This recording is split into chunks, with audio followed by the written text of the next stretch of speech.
Halo, apa kabar pemirsa? Senang sekali saya Imam Asyari bisa kembali menemani Anda di program yang syarat informasi inspiratif untuk Anda dan keluarga. Inilah dia, Bincang Sehati.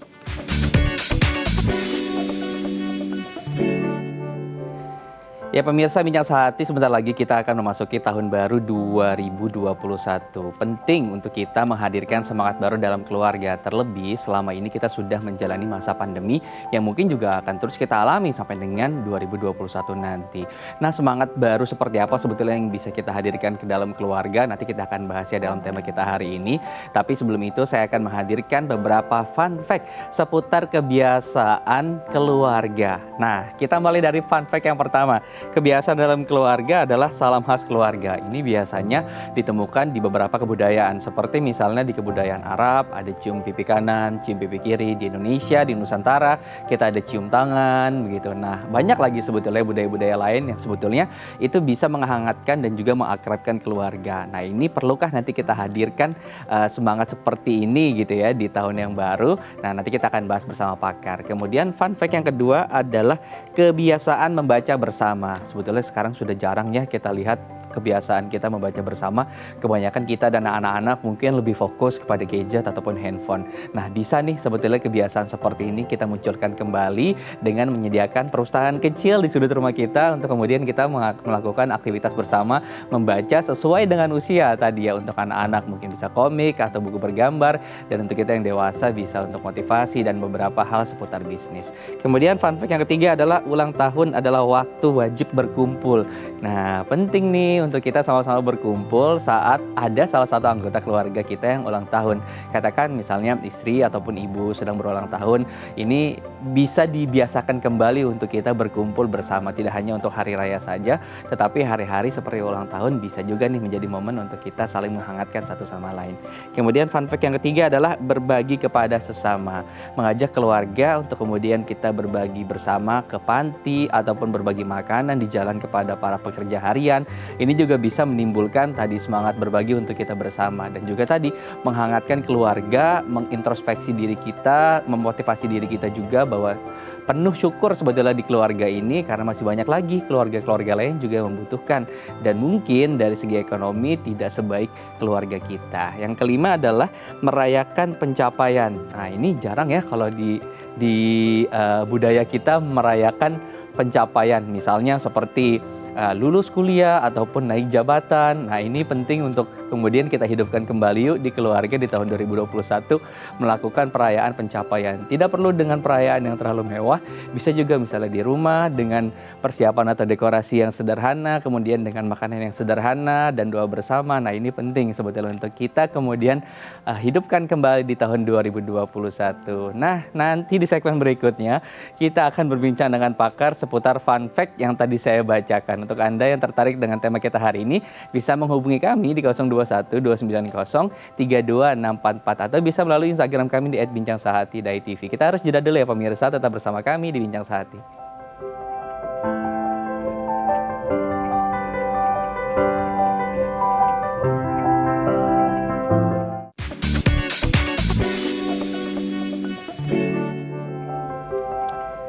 Terima kasih Anda masih bersama kami di Bincang Sehati. Di segmen sebelumnya saya sudah membacakan 5 fun fact seputar kebiasaan yang ada di dalam keluarga. Dan mungkin ini baik untuk kita terapkan di tahun 2021 untuk menghadirkan semangat baru dalam keluarga kita. Nah, kita akan membahas satu persatu fun fact yang tadi bersama narasumber saya yang sudah terhubung langsung dari USA.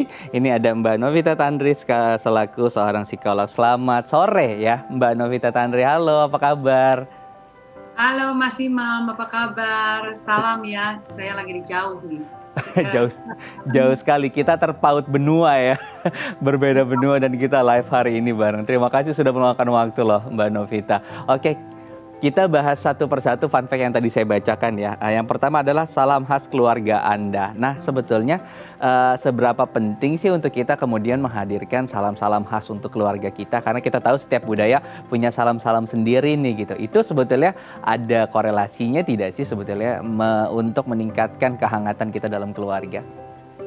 Pasti dong ya, apalagi kalau kita lihat di Indonesia kita punya Salim gitu, Ya. yang benar-benar menunjukkan respektasi antara orang yang lebih muda dengan orang yang lebih tua. Bagaimana anak-anak kepada orang tuanya. Buat saya itu sesuatu yang luar biasa sekali dan buat saya itu sesuatu yang unik buat budaya kita di Indonesia. Tapi di masa pandemi ini itu mungkin agak kita tinggalkan dulu sedikit, sebentar.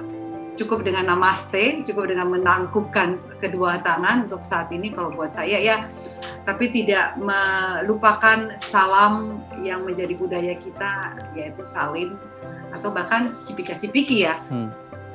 Mempererat sih, memperkuat bonding di antara anggota keluarga dan termasuk respektasi, Mas Imam.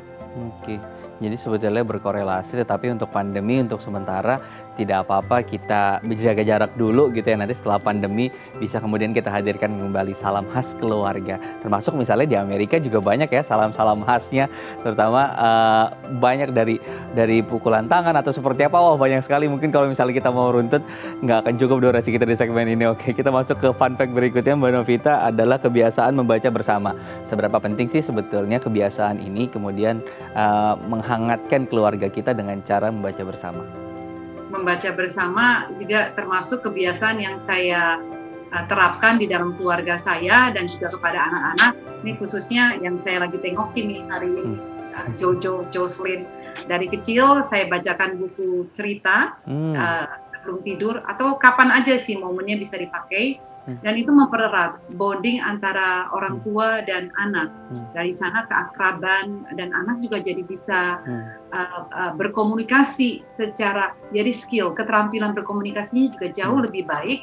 Lalu yang ketiga, membuat anak-anak ini punya wondering, punya wonder, kepengen mengeksplorasi dunia melalui buku.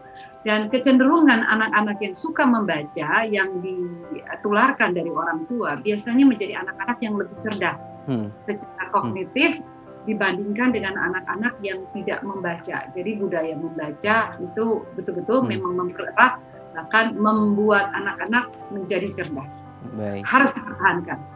Kalau misal sekarang kan budaya membaca berbeda ke gadget gitu.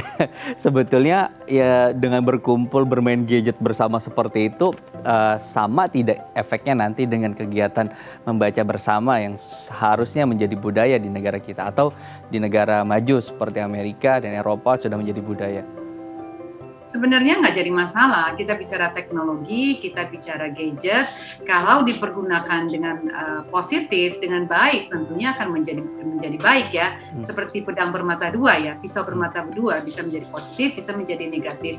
Dan teknologi itu netral, jadi bisa dimanfaatkan membaca melalui e-book misalnya, ya nggak sih, banyak sekali kan buku-buku yang baik yang bisa di-download. Dan sama dengan yang hard copy, cuman bentuknya soft copy. Sebenarnya peran orang tua sih untuk memanfaatkan teknologi ini supaya menjadi positif buat anak-anak. Jadi membaca kebiasaan yang tetap dan harus dipertahankan.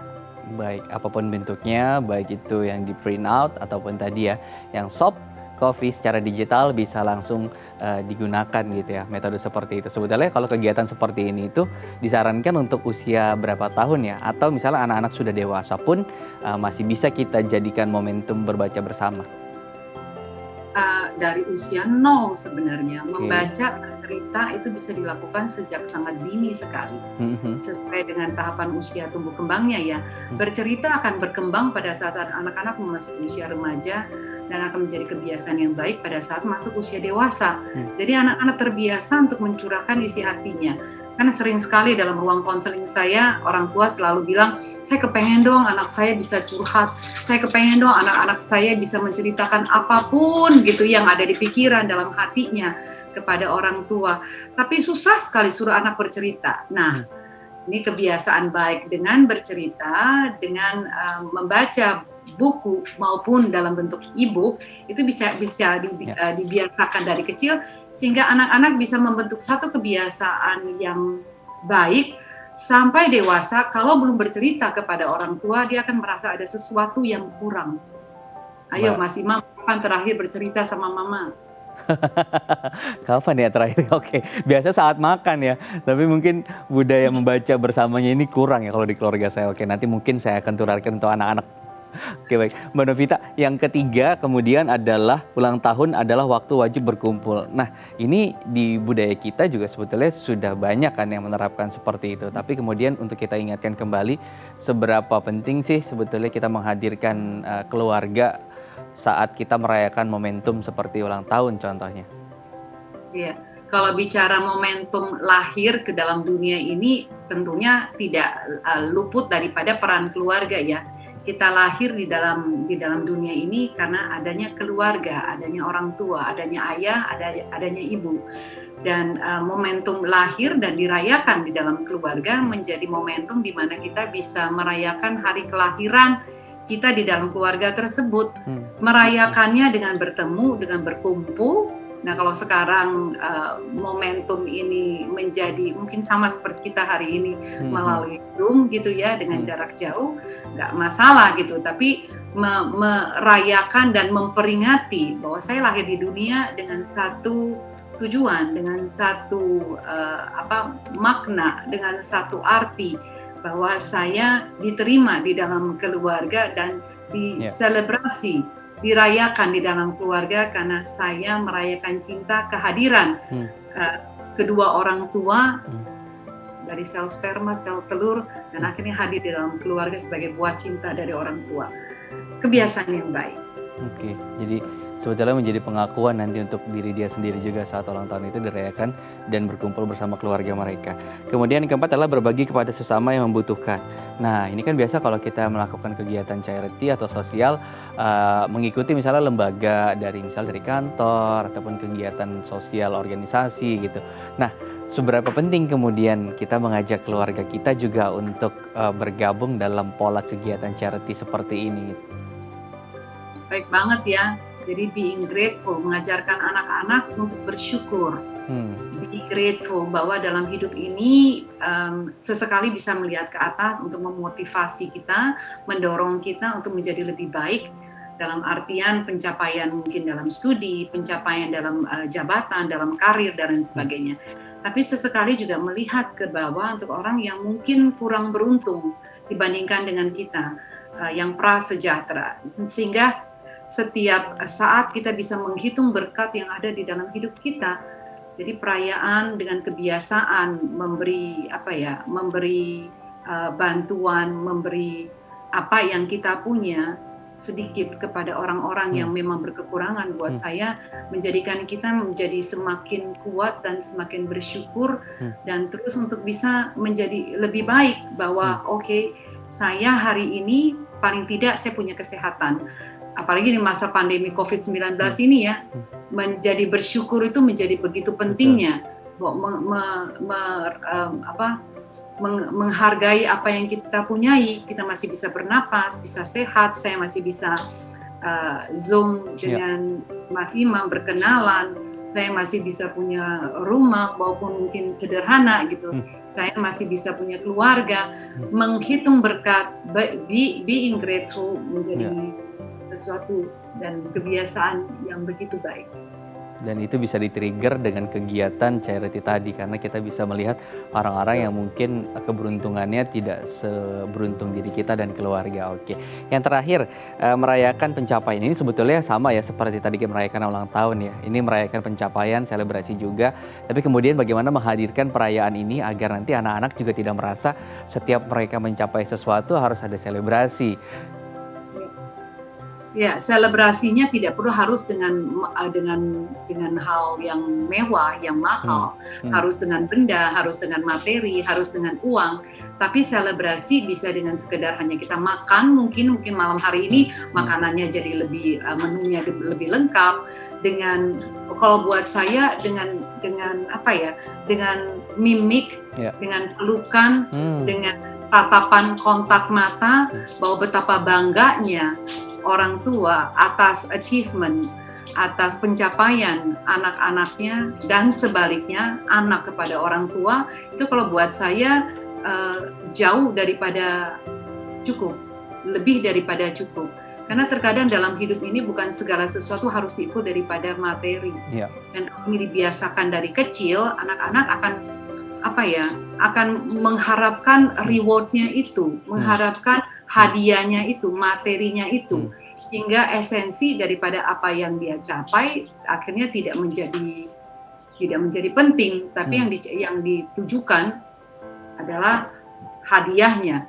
Jadi kalau buat saya achievement, pencapaian tidak selalu harus berupa benda dan materi, tapi berupa sentuhan, tatapan mata, dan kalimat yang reinforce, yang mendorong anak-anak untuk bisa punya pencapaian yang lebih baik lagi dari pencapaian yang dia punya sekarang. Oke, jadi kehangatan dari komunikasi verbal dan nonverbal tadi yang menunjukkan bahwa kebanggaan seorang orang tua terhadap anaknya itu sebetulnya lebih dibutuhkan gitu ya untuk anak-anak, kemudian agar mereka juga merasa bahwa hangat, terus mendapat kepercayaan diri tambahan baru sehingga mereka bisa sukses menjalani karir. Nah, nanti di segmen berikutnya kita akan banyak berbicara bagaimana kemudian menghadirkan semangat baru di tahun yang baru, terutama di saat pandemi seperti saat ini. Ada beberapa mungkin yang keluarganya saat ini tidak utuh gitu ya, karena beberapa terkena kasus COVID-19. Nah, nanti kita akan berbincang dengan Mbak Novita Tandri lebih lanjut ya. Untuk Anda pemirsa yang tertarik dan ingin bertanya langsung pada Mbak Novita Tandri,